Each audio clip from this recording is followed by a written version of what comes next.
మహాభారతంలో మనం తెలుసుకోవాల్సిన వ్యక్తి బలరాముడు. బలరాముడు బలదేవుడు లేదా బలభద్రుడు.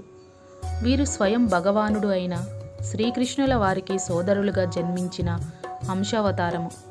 బలరాముడు దేవకి గర్భం నుంచి 7వ వాడిగా పుట్టవలసిన వాడు.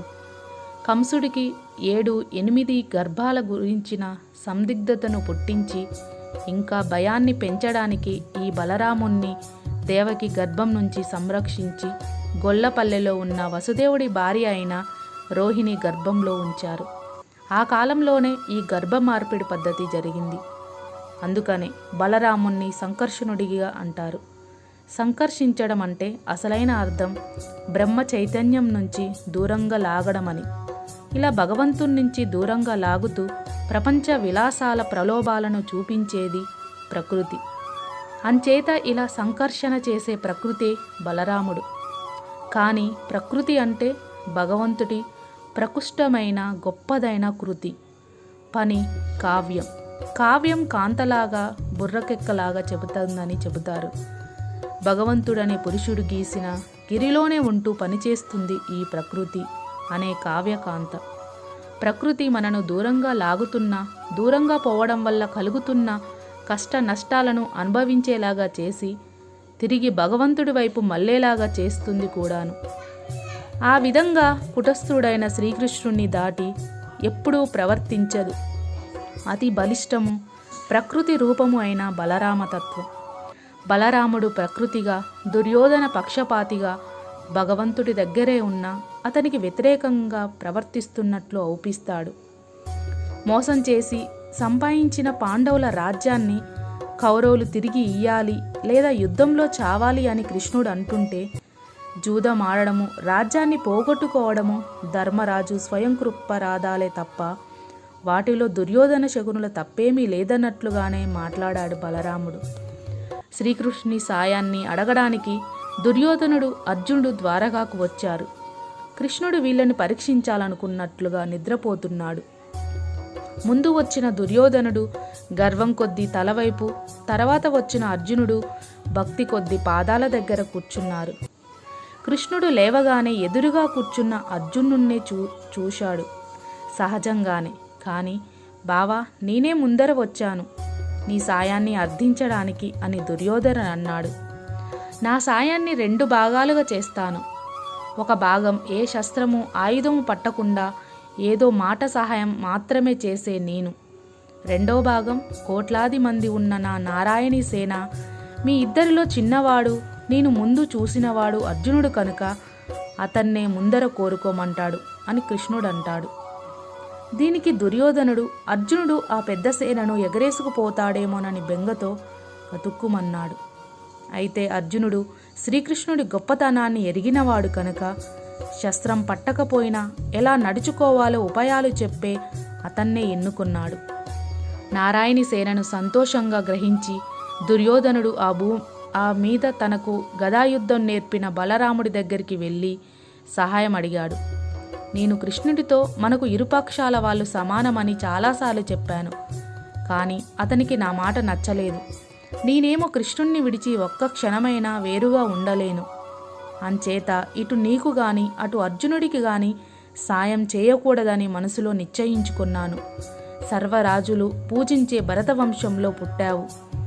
వెళ్ళు, క్షత్రియ ధర్మానుసారం యుద్ధం చేయి అని చెప్పి బలదేవుడు గాని అతని కౌగులించుకొని కృష్ణుణ్ణి మోసం చేయగలిగినాని మురిసిపోతూ దుర్యోధనుడు హస్తినాపురానికి చెక్కబోయాడు.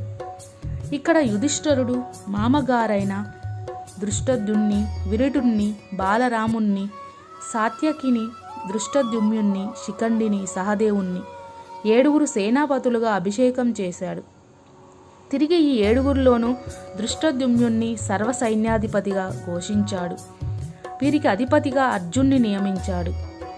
అర్జునుడు కూడా నేతగాను అతని రథశ్వాల నియంతగాను జనార్దన్ని కోరుకున్నాడు యుధిష్ఠరుడు.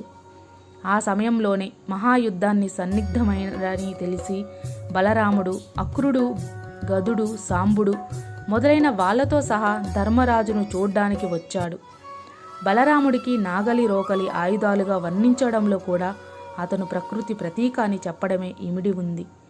నాగలితో నేలని దున్నగా పండిన ధాన్యంతోనూ ఆ ధాన్యాలను రోకలితో దంచి పొట్టు అనే అడ్డును తొలగించి ఆ అన్నాలతో సర్వభూతాలను ప్రకృతి సాకుతుంది.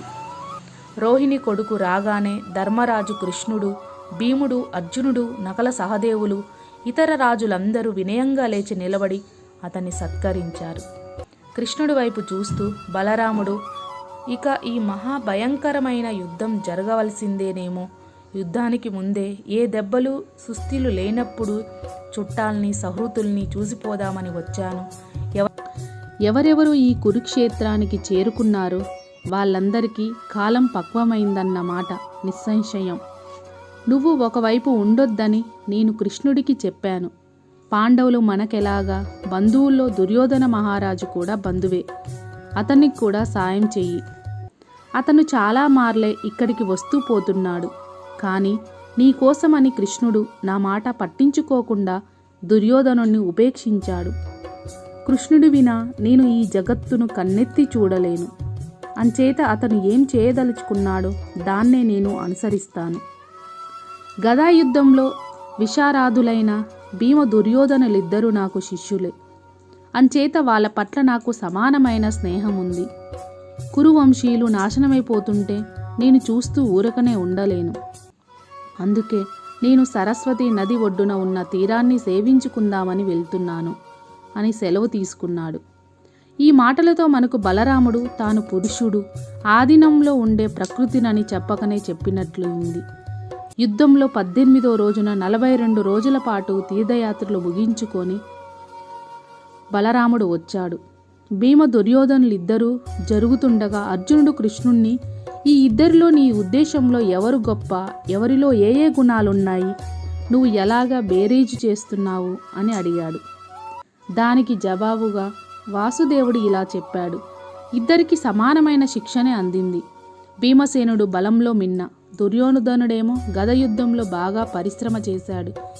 భీముడు ధర్మపూర్వకంగా గదయుద్ధం చేస్తే గెలవడు, అన్యాయంగా చేస్తేనే సుయోధనుణ్ణి చంపగలుగుతాడు. దేవతలు అసురుల్ని మాయతోనే, అంటే ఉపాయంతో కూడిన నేర్పుతోనే జయించారు. అంచేత భీముడు కూడా మాయాము అయి పరాక్రమాన్ని అవలంబించాలి.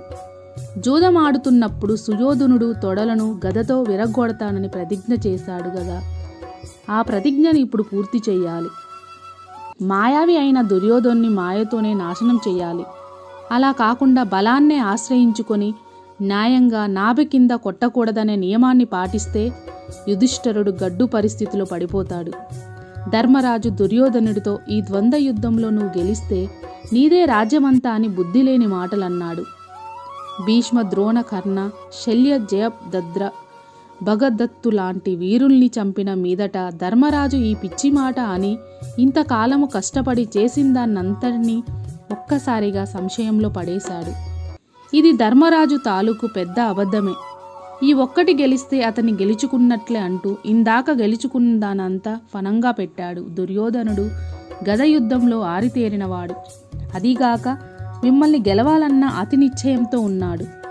భీముడు గదాయుద్ధ నియమానికి విరుద్ధంగా తన ప్రతిజ్ఞను తీర్చుకోవడానికి ప్రయత్నం చెయ్యకపోతే దుర్యోధనుడు రాజై కూర్చుంటాడు అని సుదీర్ఘంగా ఉపన్యాసించాడు. అప్పటికే వాళ్ళిద్దరూ యుద్ధంలో పరస్పర గదాలతో ఎర్రగా తయారయ్యాయి. భీముడు గదావేగం దుర్యోధనుడి తొడలను విరగ్గొట్టింది. కింద కూలిపోయాడు. భీముడు మునపటి సన్నివేశాలన్నీ గుర్తుకు తెచ్చుకుంటూ కసికొద్దీ దుర్యోధన్ని కిరీటాన్ని కాలితో తన్ని అతని తలను తొక్కాడు. ఇది చూసేసరికి బలరాముడి కోపం మిన్నంటింది. చీచీ భీమసేనుడా, గదాయుద్ధంలో బొడ్డు కింద కొట్టకూడదనే శాస్త్రీయ నియమాన్ని ఉల్లంఘించావు అని అతన్ని నిందించి, కృష్ణుడితో ఈ రోజున నాతో సమానుడైన దుర్యోధన్నే కాదు నన్ను కూడా అవమానించాడు భీమసేనుడంటూ అతి కోపంతో భీముడి మీదకి ఉరికాడు. తక్షణమే శ్రీకృష్ణుడు అన్నను ఆపాడు.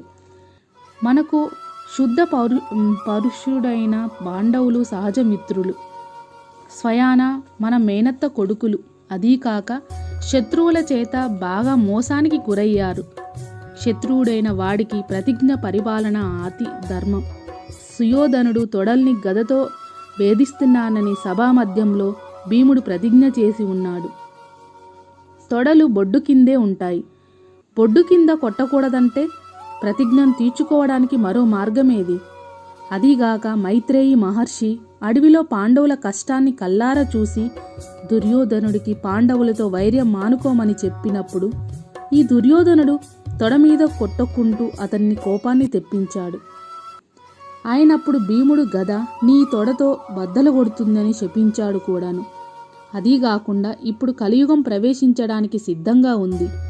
వీటన్నిటినీ దృష్ట్యా వైర్యాన్ని ప్రతిజ్ఞని తీర్చుకోవడం క్షత్రియుడైన భీముడికి తగినది. నువ్వు కోపాన్ని దిగమింగాలి అని కృష్ణుడు బలరాముణ్ణి తగ్గేలాగా చేశాడు. బలరాముడు కృష్ణుడికి ఎదురాడలేక ద్వారకాకు వెళ్ళిపోయాడు. జై శ్రీకృష్ణ.